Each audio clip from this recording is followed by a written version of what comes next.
just saw this movie, 20th Century Woman, and a lot of people don't even know what this movie is.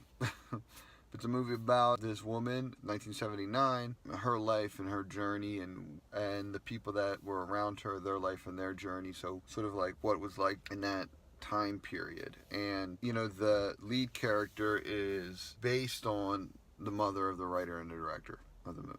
Obviously, Annette Bening is the lead in it, and she sort of elevated or sort of took her own take on the character. So it was not exactly his mother, and the kid, I guess, is supposed to be him. It's a story about a mother and a son. And so I'm watching this movie and I'm like, this is pretty good. This is actually really good. And what it had me start thinking, like, oh, this is my mom. It helped me understand my mother better. Like, this is what she's dealing with. This is sort of her story, like in a way. And I'm the kid, and I'm sort of seeing, like, sort of getting a better understanding of how my mom must have been back, like, when I was growing up, and what it was like for her. Right? Like, she had this love and this real, protection, like love and protection for me. And it's sort of like how she saw me. And then there's this distinction between the way my mother sees me and then the rest of the world. And then there's the understanding, like her understanding that I'm different to other people than I am for her.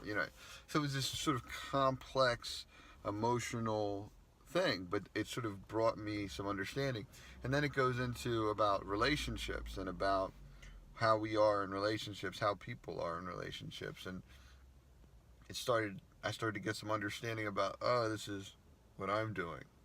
This is how I operate. That's my fear. It was sort of highlighting those things for me.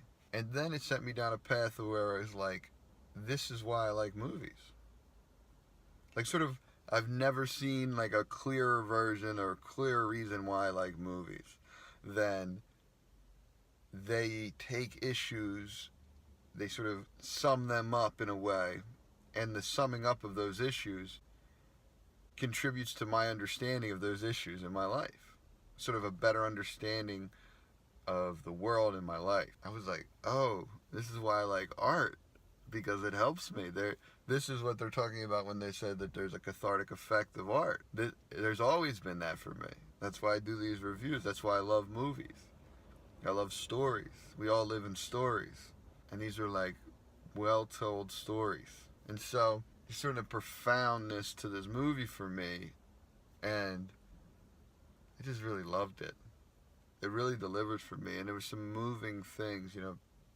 Today's the day after the inauguration, right, and of Trump, and there's a scene in this movie with Jimmy Carter who's talking about materialism and how sort of we've realized that materialism doesn't fill the void that's inside of us. Like, no matter how much you get, it doesn't.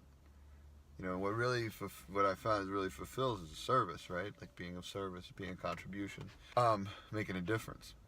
And it was like, wow, like that president was sort of keyed into something about what it is to be human, like being a human being, and that consciousness and that understanding of it today held real, like something relevant and resonated with me, like moving.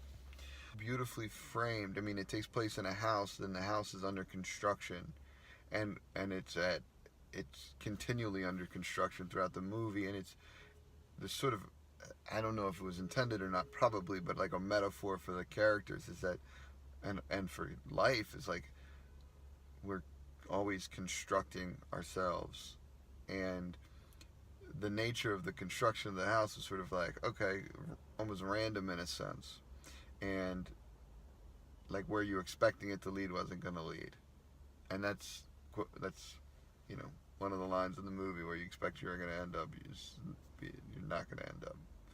And it was beautiful.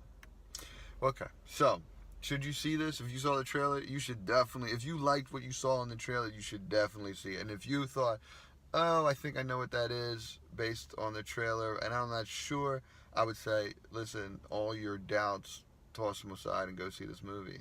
I mean, I thought it was fantastic. Now, if you're like an action guy, like an action junkie, somebody like that, you don't need to see this movie. But well, you should see the movie, but it's not action-packed. It's not fast-paced. It's appropriately paced, and the colors are beautiful. Like the color palette they use throughout the movie, it's very consistent and very just beautiful. Just beautiful shots. A lot of zoom in, zoom out shots. It was just gorgeous. That being said, like, what do I rate it? Right? It's like, what do I rate this movie? I thoroughly enjoyed it. Thought it was wonderfully acted. Great story. I'm going to give it a 92. And the only reason it doesn't get a higher than a 92, which is extraordinarily high for me, is that it's the pacing of it wasn't necessarily... There's like a pacing of it, and sort of there's some symbolism that I'm not quite sure I got, and maybe if I got it, it would increase the value of it, because I'm sort of just like, like where are we in time? Like I sort of lost myself a little bit in the time of it, which may be what he wanted, the director wanted. That's not what I wanted. I wanted to know where I was at. So, look, those are the most nitpicky things I can do. Go see this movie. It was beautiful. And thanks for listening to me. You know, if you watch my reviews, you're like listening to me. You're giving me a chance to talk to you. And I am grateful. So I love you. Peace and love to you and everyone. And come watch a movie with me. Let's do a review together. Let's share. Let's create something. Let's be in each other's lives. All right.